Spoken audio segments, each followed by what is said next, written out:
ऐसा क्यों प्रॉब्लम आ रही है? तो यहाँ पर हमारा डीएसए का लेक्चर 8 स्टार्ट होने वाला है। तो यहाँ पर हम बात करेंगे डेटा के बारे में आज। अब डेटा क्या है? अब डेटा है ना, कलेक्शन होती है हमारे पास किसी भी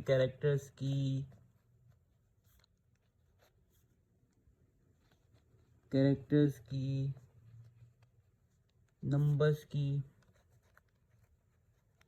इमेज की,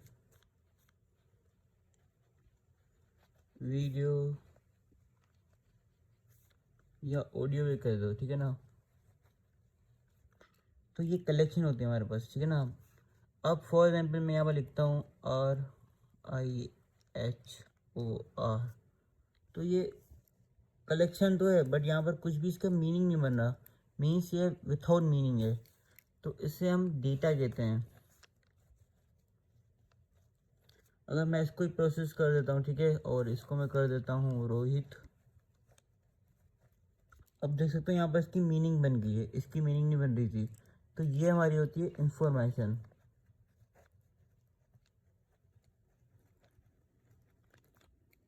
तो जब आपके पास कोई ऐसा वर्ड बन जाता है जिसकी कोई मीनिंग बन जाए तो वो इन्फॉर्मेशन बन जाता है, और एक ऐसा वर्ड होता है तो शायद कोई मीनिंग ना रखता हो तो वो डेटा होता है। अब यहाँ पर कोई तस्वीर के लिए हो सकता है, ठीक है ना, कोई ऐसी तस्वीर हो जो आपको समझ में ना आ रही हो तो वो आपके लिए डेटा है, और जो मुझे समझ में आ रही हो वो मेरे लिए इन्फॉर्मेशन है। इसके बाद हम बात करेंगे, अगर हम अपने सीरीज के नाम पे देखें तो यहाँ पर डीएस है, ए को भी इग्नोर करो।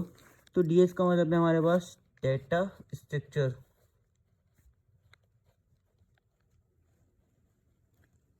अब डेटा स्ट्रक्चर क्या है कि हम डेटा को मैनेज करते हैं। अब डेटा को मैनेज क्यों करते हैं? अगर आप देखोगे कोई भी बड़े ऐप्स हों, वो आपका डेटा होल्ड करते हैं कुछ टाइम के लिए, या वो उसको डेटा की ज़रूरत होती है। अगर वो डेटा हमारे पास अरेंजमेंट नहीं है, ठीक है ना, हमने अपने डेटा को कोई अरेंजमेंट भी नहीं रखा हुआ।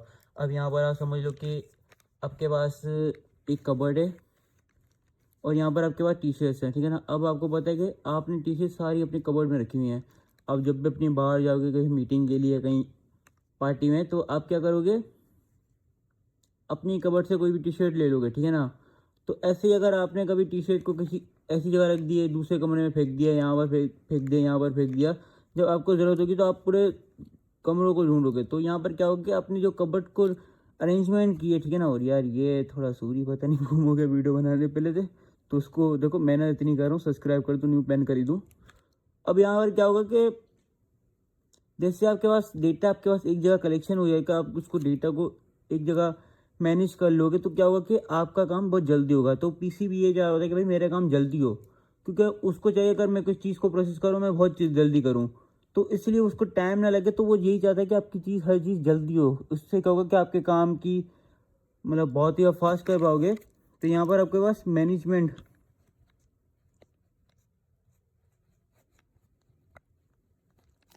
यहाँ पर अब आपके पास फूड पांडा होता है, वो भी आपका। देखो अगर हम कोई भी ऐप को ना, कुछ भी ऐप बनाते हैं, ठीक है ना, अगर हमने उस पर सही से डेटा मैनेज नहीं किया तो वो ऑटोमेटिक आपका हैंग होने लग जाएगा। मतलब भाई इसको कोई डेटा ही नहीं तो वो स्टक होने लग जाएगा। अब डेटा स्ट्रक्चर को हमें किसी टाइप में करना होगा, ठीक है ना। जैसे यहाँ पर एक लीनियर टाइप आ जाएगा हमारे पास। अब लीनियर का मतलब क्या है कि हम किसी भी चीज़ को ऑर्डर में करें, ठीक है ना। यहाँ पर समझो मेरे पास 4 डेटा है, तो यहाँ पर एक डेटा 4 है, ठीक है ना। अब जब इसको आप सॉल्व कर दोगे, जैसे आपके फर्स्ट डेटा ये चलेगा, सेकंड ये चलेगा, 3 ये चलेगा, 4 ये चलेगा। इससे क्या होता है कि आपकी एक ऑर्डर वाइज काम होता है, ठीक है ना। तो यहाँ पर पीसी को पता है कि जब भाई इसका काम हो गया तो मुझे इसके बाद जाना है। अभी मेमोरी इसमें ऐसे नहीं होंगे, मेमोरी में कुछ ऐसे होंगे। तो यहाँ पर हम मेमोरी कंसीडर कर देते हैं। अब मेमोरी में ये होंगे कि एक डेटा आपका इधर पड़ा है, एक डेटा आपका इधर पड़ा है, एक डेटा आपका ऐसा पड़ा है, एक डेटा आपका ऐसा पड़ा है, एक डेटा आपका ऐसे पड़ा है, एक डेटा आपका ऐसे पड़ा है। अब क्या होगा कि इसके बाद इस डेटा के पास डेटा की एड्रेस होगी। इससे क्या होगा, इस डेटा को पता है कि अगर ये डेटा मेरे पास रन हो चुका है तो मुझे इस डेटा के पास जाना है। अगर फॉर एग्जाम्पल मुझे इस कंप्यूटर को पीसी को पता है कि हमारे पास ये चीज़ रन हो रही है, तो मुझे इसके बाद जाना है, फिर मुझे इसके बाद जाना है, फिर मुझे इसके बाद जाना है, फिर मुझे इसके बाद जाना है। वो उससे एड्रेस के थ्रू करेगी। अब एड्रेस क्या होता है कि हमें लोकेशन पता होती है कि हमारे पास डेटा किस चीज़ का है। तो ये जो हमारा काम हो जाएगा तो समझो ये लीनियर है। अब लीनियर के अंदर हमारे पास कुछ टाइप्स आती है, जिससे हमारे पास होता है स्टेक। अब स्टेक क्या करता है, यहाँ पर हमारे पास इसका मतलब होता है कि भाई last in first out. Means जो आखिर में आएगा वो पहले जाएगा। अगर आपके साथ आपने देखा होगा कि एक माइक्रोसॉफ्ट का बड़ा फेमस फंक्शन है, हमारी सब में ही होता है, अंडू रिंडू। अब इसमें क्या होता है हमारे पास कि जब हम क्या करते हैं कि फॉर एग्जांपल हम कुछ भी लिख लेते हैं, जैसे ना फॉर एग्जांपल लिख रहा सब्सक्राइब माय चैनल। अब यहाँ पर मेरे साथ होगी गलती, मैंने ई नहीं लिखा, ठीक है ना। अगर मैंने ई नहीं लिखा, वैसे तो ये करीब है, ठीक है ना, बट यहाँ पर मैंने स्टार्टिंग में कोई गलत कर दिया, जैसे मैंने यहाँ पर कर दिया जेड, ठीक है। अब यहाँ पर क्या होगा कि हमारे पास दो स्टेक बनेंगे, एक बन जाएगा हमारे लिए अंडू का और दूसरा,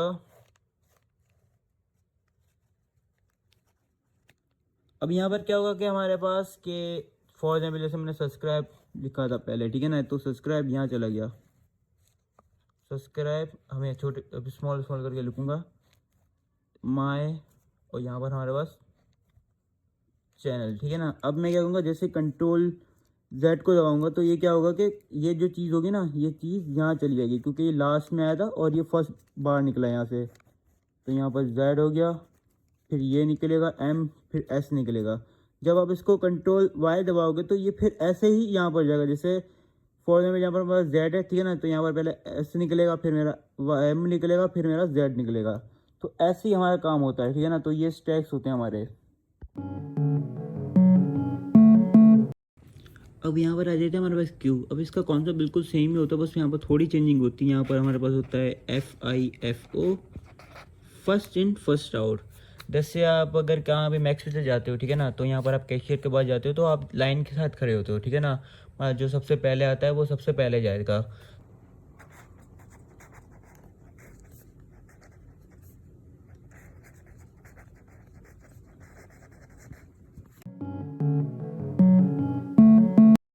अब यहाँ पर अरे में भी हम डेटा सेव कर रहे होते हैं, ठीक है ना। अब इसका फ़ायदा क्या है, अगर आप देखोगे तो यहाँ पर हमारे पास LIFO में क्या था कि अगर हमारे पास 3 वाला जो डेटा सेट नहीं निकला, हमारा डेटा नहीं निकला, तो यहाँ पर हमारे पास सेकंड नहीं आएगा।